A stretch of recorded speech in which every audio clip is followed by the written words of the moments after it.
So where were you 10 years ago? Were you in school, falling in love, plotting to take over the world or to change it? 10 years ago, I was in school. 10 years ago, many of my classmates would have told you they've never heard my voice, and many of them would have also told you I was probably not going to make it. I would have told you I was not going to make it, because 10 years ago, I was suicidal. Now, being suicidal kind of feels like you're the victim of a home invasion, and your personality has been locked in the basement, and that who you are in social situations has been taken over by this darkness. And you feel like there's no hope, you feel like it's your fault, and you feel like it's not going to change. Now, this feeling of being encompassed by an emotional situation is not unusual. Many people feel out of control with what's happening to them in situations such as when your boss yells at you at work, or when you lose an important friendship or relationship, and even to the death of a family member or friend. The difference comes in the thickness of the doors that lock us in the basement. And the rationale can add to that thickness, and the fact that people suffering from a mental illness like I feel like we don't have a rationale. Now, those doors, they vary in thickness from the quote-unquote average people to people who are struggling a little bit more. And when you have a mental illness and you feel like there's no reason for your feelings, it can add to the thickness of a already thick door. And the stigma and the fact that our society has a hard time talking about mental health and mental illness adds to a thickness to that door even more, to the point that we become Spider-Man. We become superheroes that fight in the darkness alone at night. We don't talk to anyone. We don't tell anyone. We leave small bits of evidence that only make sense in hindsight. Now, many of you might be wondering, why don't you talk? Why don't you talk about it if it adds this pain to your being? Now, to explain this, I want to tell you a story. And I actually went to my friend's house, and we were making dinner in her kitchen. She's actually here today. And I noticed that her behavior towards this new box in her kitchen was rather strange. She kind of would avoid it, stay to the other side of the room, or make awkward motions around the box. As the evening progressed, I started to figure out why she was acting that way towards the box. The box was full of worms. Gross, disgusting, I do not do well with worms. And then I noticed that I started avoiding the box, that I started getting creeped out by it. Then I realized the box functions perfectly well as a box. When I was leaving things on top of it, it was holding it up fine. And then I drew a parallel to how people treat me when they find out that I have a mental illness. Before they find out, they treat me like a normal person. After they find out, some of people continue to treat me like a normal person, but many people will either get really grossed out and go, nah. Other people will be like, I don't believe you. And other people will be like, oh my God, I'm never leaving you alone ever again. And the problem comes with how we speak about mental illness in our society and what that label means. And how most of our media literacy and what's in our TV shows and what's in our media is the extremes. It is the less than 1%. It is the people who take guns and shoot children in schools. But those are the extremes. What you don't realize, or what people may not realize, is that 20% of the Canadian population has a mental illness, but 2 out of 3 people will never get help for it because of this. Because they're scared to be associated with this label, with crazy. Now, on my journey, I felt this. I had many people say things to me like, you're just crazy. Or, you know, why don't you try exercise? Why don't you try go for a run? That'll make it better. Why don't you eat some candy?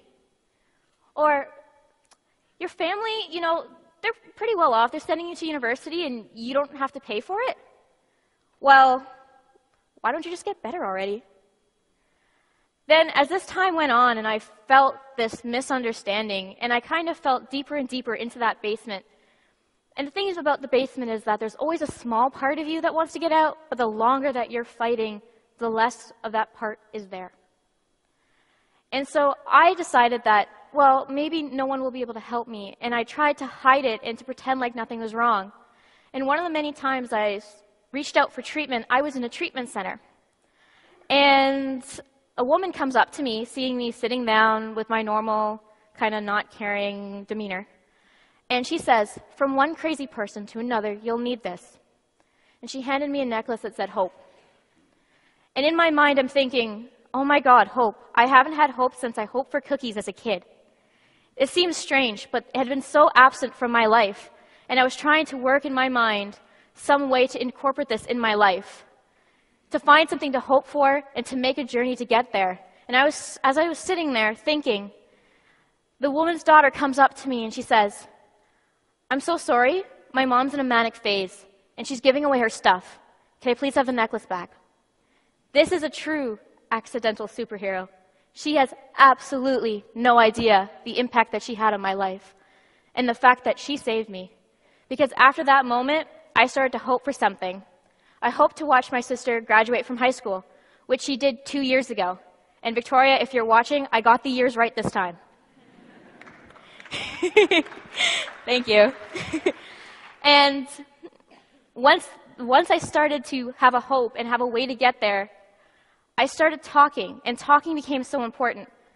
One person, two people, professionals, my friends. And as I started talking, lights started going off, and the demons that I was fighting, they were full of holes. They weren't bound in reality. And when I realized this, I got so annoyed with the fact that we don't talk. And I decided, you know what? I'm sick of being Spider-Man. I'm sick of being the accidental superhero that hides. I'm going to be Iron Man. I'm going to be the superhero that fights in the open and shows people this is what I am. I'm smart, I'm intelligent, I'm average, and yes, I have a mental illness.